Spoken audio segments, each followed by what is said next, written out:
morning. Morning. Good morning. Good morning. Sige, palakpakan natin ang Panginoon Diyos. Kayo ba'y naniniwala na ako'y tigabalagtas? Ang duda sila. Kayo ba'y naniniwala na ako'y tigabalagtas? Amen. Gusto ko rin po i-share sa inyo, 2 months po mahigit na ako dito sa Balagtas. May property ang father ko dito kasi ang daddy ko po talagang tiga rito po siya sa Tiga-A. So, meron kaming farm dyan na sumakabilang buhay ang aming caretaker. So, ako po ang tinalagaan ng daddy ko dyan. Noong una, tinatanong ko ang Panginoon, Lord, sabi ko talagang dinala mo ba ako dito? And then, kasi po ay talagang ma-discourage ka kung makikita mo sa una, ang mahaba ng talahi, malang mataas pa sa akin. Malaki po yung property, is 3.8 hectares po ng palayan at palaisdaan. Wala namang bahay. And then, sabi ko, Lord, saan ako titira dito? May maliit na kubo.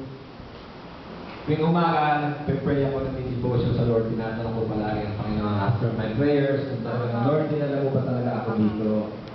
Kasi grabe po pala dyan sa barang map. Grabe ang inuman. Alas 7 ng umaga, lasing na tao. Sobra, nagkalat. Then doon ako nagkaroon ng burden. Sabi ko, kailangan makadinig sila ng salita ng Panginoon Diyos. Amen. And then doon na nag-start, kaya ako every morning. Pero tinatanong ko pa rin ng Lord, walang bahay. Kasangkapan ko, nagkasira-sira na kasi pagka nag-high tide, pinapasok kami, nasira ang mga gamit. Patuloy ko tinatanong ng Lord kung talagang dinala mo ba ako dito. And then one day, pray ako sa Lord. Nung buksan ko po ang Bible, alam nyo, napakabuti ng Diyos kasi pagbukas ko ng Bible, eksaktong, parang literal po talaga ako kinausap ng Panginoon Diyos. Pagbukas ko, natitigan ko po yung talata na yun, nasusulat po doon sa kawikaan po, Proverbs po, 24:27. Sinabi po doon, unahin mo ang iyong bukid para mayroon kang tiyak na pagkakakitaan. Bago mo ipatayo ang iyong bahay at magtatag ng tahanan. Alam nyo, nag-iiyak na po ako. Natutuwa po talaga ako sa Panginoon Diyos. Dahil sabi nga, kailangan maging obedience po tayo sa Lord. Po. Kasi walang bahay, sabi ko sa nakatira. Akin po inuna ang bukid. Ngayon po ay makakapasya kayo doon. Nakikita nyo, may mga ilang pitak na po kami, may tanim na palay. Nalinis na po ang pispan. Tsaka ko lang po itinatayo yung bahay. Sumunod po ako sa Lord, inuna po ang bukid. At ngayon po natatayo na po yung bahay. Palakpakan po natin ang Panginoon Diyos. Kayo po dapat maging obedient sa Lord. Lahat po tayo po. Pero bago po ako mag-share ng testimony, pwede bang nakahiram ng gitara? Pamitan mo natin ang Lord. Ano po ba? Okay po ba? God is good. And all the time. Luma na yan. God is good. Alam nyo na nga, dapat nasagot nyo grabe dahil grabe ang Panginoon Diyos. God is good. Grabe. God is good. So, nakapaka natin ang Panginoon Diyos.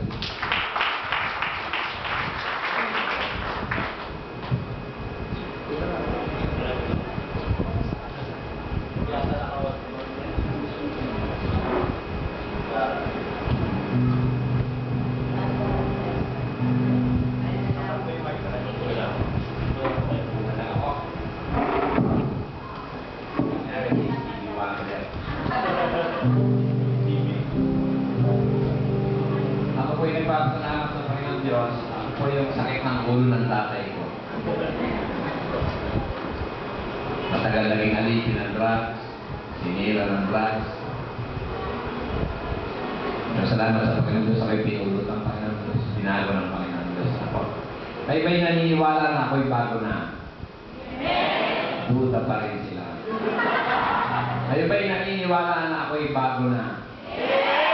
Sabi sa salita ng Panginoon Diyos sa 2 Corinthians 5:17, ang sino mang nakipag-isa kay Kristo, isa ng bagong nilalang, wala na yung dati niyang pagkatao, siya ay bago ng tama po nga. pati damit ko bago na. Nakapopong dati maong nakupas, mahaba ang buhok, hindi naliligo. At ang buka ng bibig ko palagi ng araw, wow, power. Sino po nakakakilala sa inyong Eric Clapton? Nakita ko maraming bata eh. Mga magulang, ingatan po ninyo yung inyong anak. Kasi nakakatakot po talaga. Minsan hindi nyo namamalayan sa kakapakinig nila ng radyo, minsan television. Naaagaw po ng Diablo yung anak mo. Kasi isang araw pumunta ako sa bahay ng pastor pa naman. Pastor, good morning. Pasok ka. Pagpasok ko, tinawag na yung anak ng dalagita. Anak, halika nandito si Tito Junior mo. Sabi niya. Pakita mo sa Tito Junior mo yung sayaw mo na, na spaghetti. Hindi siya pwede ako makti ko. Sumayaw yung bata. Nakalabas pa yung puso. Tapos sabi niya, meron pang isang sayaw yung anak ko. Pakita mo naman sa Tito Junior mo yung 8-8. Kasi po, para po sa akin mga kapatid, para mahalay po. Tayo po kasi nilikha ng Panginoon Diyos para maging kawangis niya. Hindi po kawangis ng aso. Kasi 8-8 sa karsada mo lang nakikita. One day, nagpe-pray ako sa Lord. Napakabuti ng Diyos. Yung po mga lyrics ay binago namin. Binalikan ko yung pastor na yung pastor. Ano kaya yung mga awit na yan baguhin natin ang letra para maibalik natin ang kapurihan sa Panginoon Diyos. At the same time, pwede natin ituro sa Sunday school sa mga bata. Ano yung binago namin? So yung kantahin ko spaghetti. Tingnan nyo, dapat ganito ituro nyo sa mga anak ninyo. Tingnan nyo. Appear tayo, sumaya ang puso ko, sumaya ang espiritu. Praise God, praise God, praise God. Pwede, di ba? Appear tayo, sumaya ang puso ko, answer sa prayer ko. Praise God, praise God, praise God. Ito na.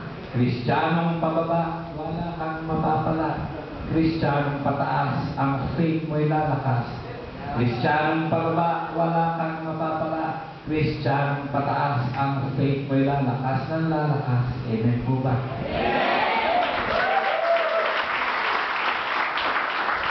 Kapatid, kalapitin mo yung kapatid mo. Sabi mo sa kanya, kapatid, Kristiyanong pababa ka ba pataas? Tayo ay Kristiyanong pababa, pataas. Pataas ng pataas, ano? Sino nakakaalam ng kantang bulaklak?